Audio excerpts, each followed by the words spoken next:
What's up guys? Magandang araw sa inyo at nandito na naman po tayo sa ating YouTube channel, Arts Farming. For today's video guys, inalis ko muna yung F1 na female.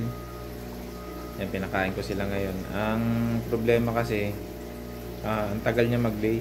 Yung pangalawang ating ibinirid na F1. Kung maalala niyo yung huli kong kapatid yun. Ito yun, no? Ito guys, ito yung una, yung nag-failed, namatay yung mga eggs. Pero okay sila nito, okay to. Ito naman yung pangalawa, kung naalala niyo. Tagal niya mag-lay eh. Kaya nag-away sila.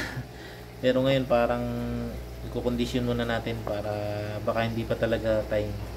So medyo madilim dito ngayon sa ating isdaan kasi ito lang yung may mga ilaw natin. So ngayon, itong aking ginawa mukhang maglilay na naman kasi itong ating hybrid Beja na to.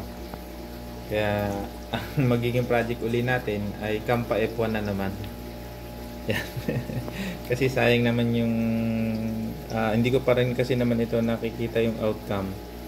Kaya kung maalala nyo yung huling video natin ng mga dumaan, Monster Malaw kasi yung una niyang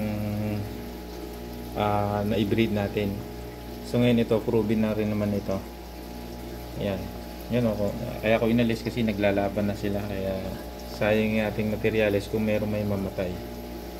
Kaya ito guys, tingnan nyo. Laki na kasi ng tummy nito.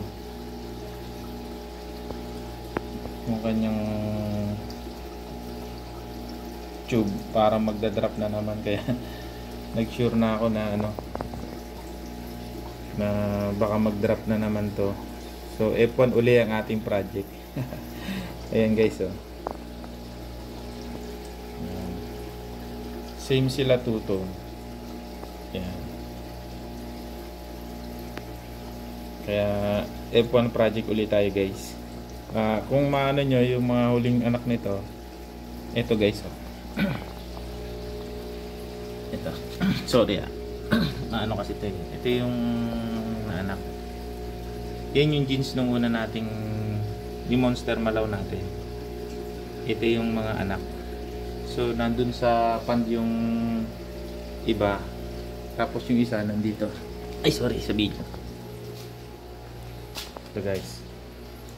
Ito yung isang na-select natin. Yan. Malabo ang video kasi madilim dito guys. Walang ilaw. Pero as you can see, nakikita nyo naman, di ba? Yan. Maganda guys. Yung outcome ng ating mga yung red sea natin. Yung female. Kaya ito, condition muna. Ito pa guys, hindi ko pa nasasalang to. Sayang. Kakapatid to. Itong F1 na to. F1 din to eh. Ito female din to. Kaso hindi pa condition kaya hindi pa natin pwedeng i-breed basta-basta. Yan o, tatlo yan. So apat pala. Bali, ito male. Ito yung male na F1. Kapatid nito. So 5 kasi yan natabi kong yan. Kaya ito nag-groom natin. Walang ilaw. Kaya i-update ko kayo guys kung makaka-breed tayo dito sa dalawang to. Kampa F1 uli ang ating project. Maraming nga palang salamat po guys sa inyong walang sawang pagsuporta sa ating YouTube channel, Arts Farming. Kaya thank you and God bless.